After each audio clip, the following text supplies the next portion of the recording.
Baby, I'm your man.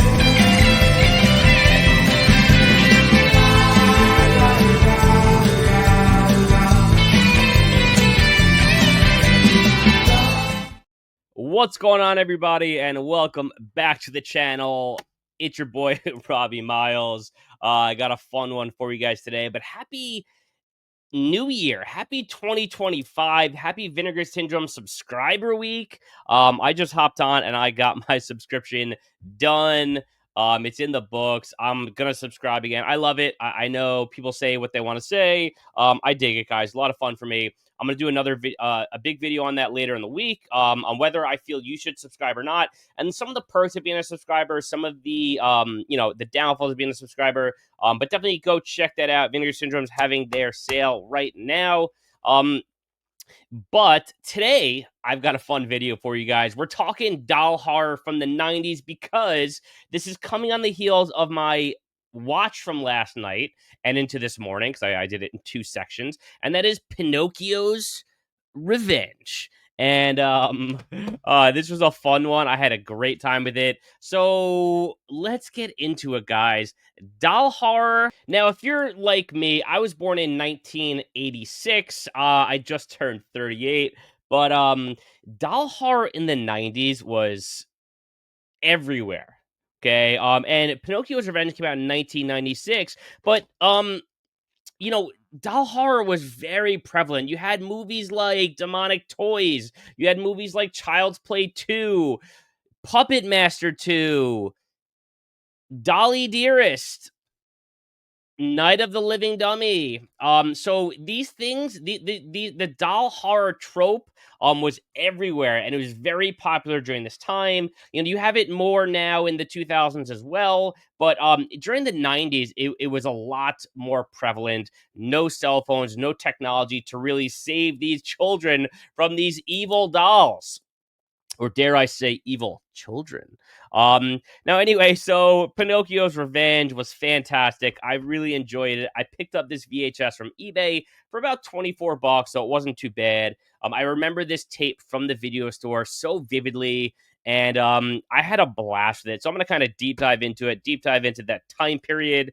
And this movie came out again in 1996. It is starring Rosalind Allen. For those of you that do not know who she is, if you're a Seinfeld fan, she played Diane DeKalb. Okay, in the marine biologist episode of Seinfeld. I'm not a marine biologist. Yes, I know that. uh, Anyway, so she's a total babe, total fox of the 90s.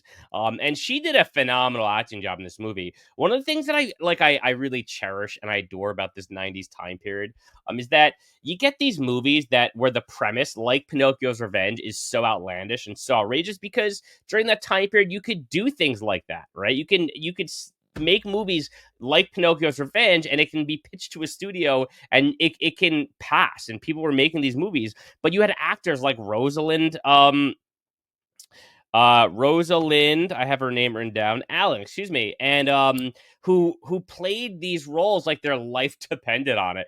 It's like this was like Oscar worthy for her, and she did a phenomenal job. She's a great actress, and so that's one of the things as I'm watching, like, this is just screams 90s. And so anyway, if you are not familiar with Pinocchio's Revenge, here's a little taste for ya. I have to do cut my strings.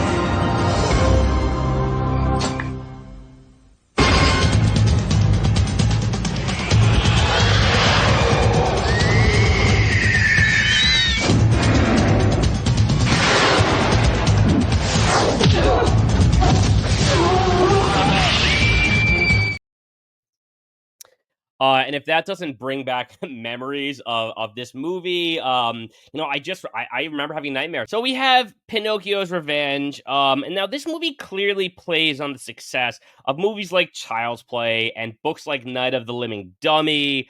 So many of the doll tropes are apparent. The kids who are isolated, the kids who are trying to convince people and trying to let them know that they're not the ones doing the harm. It is the doll, but no one believes them because who's gonna believe that a doll is really alive and doing these things? It's apparent in all those movies like Child's Play and Night of the Living Dummy, and Dolly Dearest, and it was a very popular trope of the 90s. The parents, the adults who just don't believe their kids. Now, in most cases, right, the doll is responsible and the doll is the one that's doing all the harm to others, but this movie's a little different. And that's kind of why I dug it so much. It's not your typical doll horror in every way. It's kind of psychological. And if you haven't seen it, I strongly recommend it. Now, I am going to be spoiling a little bit. So if you want to check this movie out, you don't want to know anything, I will kind of I'll let you know when I'm gonna go through the ending and stuff. But again, this movie came out in '96. It's almost 30 years old. But it is rad. I really enjoyed it. So if you don't want any information about this movie at all, won't take it personally. You can go off on your own. Um, but anyway, so what separates Pinocchio's Revenge from other movies again is not necessarily it's not necessarily that it's a better movie, but it's different in certain ways. It's more psychological. It kind of poses questions instead of answering them, which I thought was kind of interesting. And the ending is kind of like interpretive. And for a movie that's as like, I mean, for a movie that's concept is so shallow because the movie's not shallow at all. Pinocchio's Revenge is actually very inventive and very innovative. I thought that it was a really fun and inventive and innovative movie. Especially for its time when everything else was kind of zigging. This movie kind of zags. So, in Child's Play and Night of Living Dummy, things play out and get revealed, and the doll's responsible. But this movie kind of blurs the lines, and things are not as clear as day. I'm not going to tell you exactly what happens, but it's very psychological, and there's a lot of things that aren't as clear to the viewer. And they kind of leave it interpretive like that, and they leave it kind of open for you to kind of use your own judgment and kind of figure out what you think is happening. The main character Jennifer, who's Diana Cobb from the movie. She's she's defending a convicted child murderer. She's a lawyer. And the child murderer Vincent Gatto is Vincent Gatto, and Jennifer believes her client is not guilty. And is hiding the identity of the real killer. But in the opening scenes of the movie, Vincent Gatto, the murderer, is kind of burying the Pinocchio doll. I'm sorry, he's burying his son. And in the morning, when they investigate the case, the son is not there, and it's just a doll. So it's a little creepy. I'm not really sure what's going on. I think that's like apparent throughout a lot of the movie. You're just not really sure.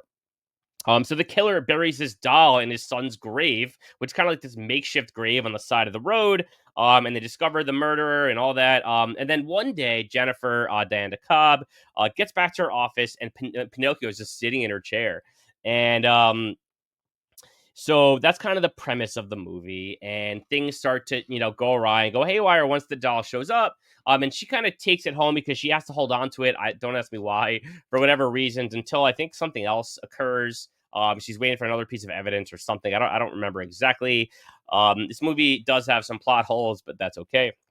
Anyway, so just some things that I enjoyed about this movie. So first and foremost, it was so 90s in the sense that there's like a housekeeper, like babe of a maid that is in this movie. She kind of helps Zoe, who's the daughter and one of the main characters, throughout the movie, and she's there for Jennifer and Zoe. And there's just a random scene where she goes full frontal in the shower for no reason, like top to bottom. And it's like she's such a minor character in this movie, but that was so like in 90s, like late night B movie fun. It was just such a staple. And so when that happened, I was like, it just for whatever reason that transported me back to the 90s. And I'm like, this is so gratuitous, and I love it. And you don't really get that much anymore. You might get like a Top Shot, whatever.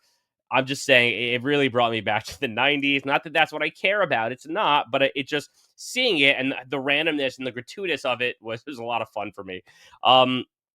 This movie plays with the shadows and the lighting quite a bit, and they do a really precise job with kind of the shadows and the lighting, and bringing Pinocchio to life in a lot of ways that you don't necessarily see, in modern horror anymore. But a lot of like lightning shots where the lightning will kind of like explode or crackle, and you'll see his face. Really creepy stuff. I watched this with the lights off both last night and this morning. and it really it was super creepy. I really I like the aesthetic of Pinocchio, and it takes a while for him to kind of come alive, come alive. Um, there's one scene when you see the camera pans and you see just Pinocchio's shadow, and then it pans out and you just see Zoe, the daughter, and it's not Pinocchio at all, which is really freaky. Also plays into the whole crux of the movie. Again, one of the major ideas behind this movie is that you're never really sure who is doing the harm, whether it's Pinocchio or the young girl Zoe, and that's again a major trope in the 90s, but the way that the movie ends twists things in a way that is very interesting. So they blur the lines repeatedly between Pinocchio and the kid and who's really doing the killing, doing the harm. It's not too gory. There is some blood, but if you're a gore hound, this movie's probably not for you. The voice actor for Pinocchio was honestly hilarious. Like such a high pitched. It had to be a young girl's voice possibly, but it was like so high pitched. It was kind of like hilarious to me. It caught me off guard. And again, the open ending for this one was kind of a rare thing. You don't really see that with doll horror, and it kind of left it open for interpretation. So I'm not going to spoil the ending for you, but listen, Pinocchio's Revenge is a ton of fun, guys. I had a blast with this movie. You see the box art on there. This was a trailer copy, a screener copy. So I had the Vidmark watermark through a couple scenes, but I've never seen it, and I picked this VHS up off eBay, and I had a ton of fun with it, guys. I really recommend it because it's different. It is not just it's not just a doll horror that you've seen before. It's different in so many ways. It's psychological, and that twist ending got me, man. It was a ton of fun. So check it out, Pinocchio's Revenge. Hit me up in the comments if you guys have seen this movie or not. Did this movie scare you as a kid? Have you seen it recently? Let me know. Hit me up. And that's what I got for you guys today. Doll horror, man. It is some of the scariest 90s stuff out there. So appreciate you guys hanging out. Hit me up in the comments if you've seen this or if you haven't and you want to. And I appreciate you guys hanging out. I'll catch you all later. Peace.